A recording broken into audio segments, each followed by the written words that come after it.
খালেদা জিয়ার শারীরিক অবস্থার আরও আপডেট আমরা নিতে চাই। এ পর্যায়ে এভারকেয়ার হাসপাতাল থেকে যুক্ত হচ্ছেন সহকর্মী সবুজ মাহমুদ। সবুজ, এর আগে আপনার আপডেট আমরা জানছিলাম এবং আপনার মাধ্যমে জানতে পেরেছিলাম যে রাত বাড়লেও আসলে এভারকেয়ার হাসপাতালের সামনে যে সাধারণ মানুষ এবং তৃণমূল পর্যায়ে নেতাকর্মীরাও বটে তারা হয়তো অপেক্ষা করছেন, তাদের কথাগুলো একটু জানতে চাই। পাশাপাশি বেগম খালেদা জিয়ার শারীরিক অবস্থার সবশেষ আপডেট যদি আপনি জেনে থাকেন সেটাও জানাবেন। এবং চেয়ারপারসনের যেহেতু যাওয়ার কথা রয়েছে আগামীকাল যে কোনো সময়, কাজেই প্রস্তুতির একটা ব্যাপার থাকে, সেটাই বা কেমন দেখছেন একটু জানাবেন সবুজ।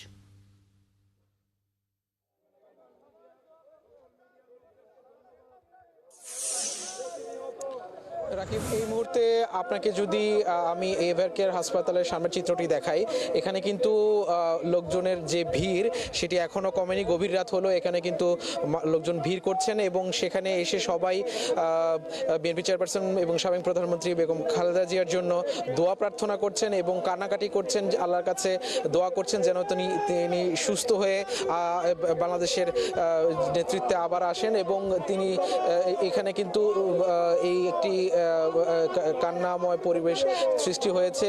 এখানে সবাই দোয়া করছে যেন বেগম খালেদা জিয়া লন্ডনে গিয়ে উন্নত চিকিৎসা নিয়ে দ্রুত সুস্থ হয়ে আবার বাংলাদেশে ফিরে আসতে পারে।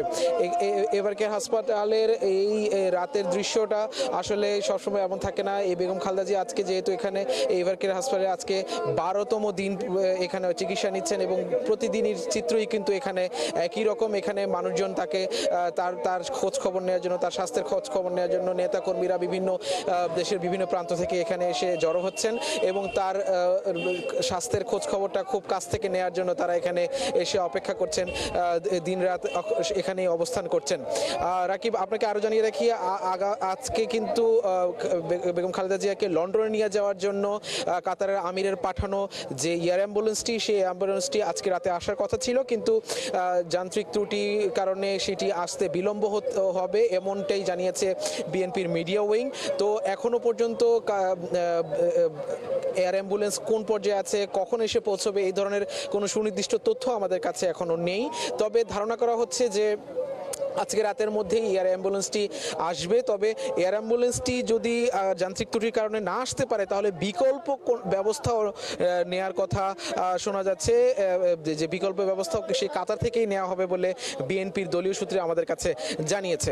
এবং আজকে কিন্তু আপনি নিশ্চয়ই জানেন যে বিএনপির ভারপ্রাপ্ত চেয়ারম্যান জনাব তারেক রহমানের স্ত্রী জুবাইদা রহমান ইতিমধ্যেই লন্ডন থেকে রওনা দিয়েছেন। উনি নিশ্চয়ই এই এয়ার অ্যাম্বুলেন্সে করে খালেদা জিয়ার সাথে লন্ডনে যাবেন বলে আমরা ধারণা করছি, কারণ সেখানে যে প্যাসেঞ্জার তালিকা সেখানে কিন্তু 2 নম্বরে তার নাম দেওয়া আছে এবং তিনি আসবেন হচ্ছে আজকে আগামীকাল সকাল 9:30টার মধ্যে। তারপর হয়তো তিনি সহ বেগম খালেদা জিয়া এয়ার অ্যাম্বুলেন্সে করে লন্ডনে তার উন্নত চিকিৎসার জন্য যাবে।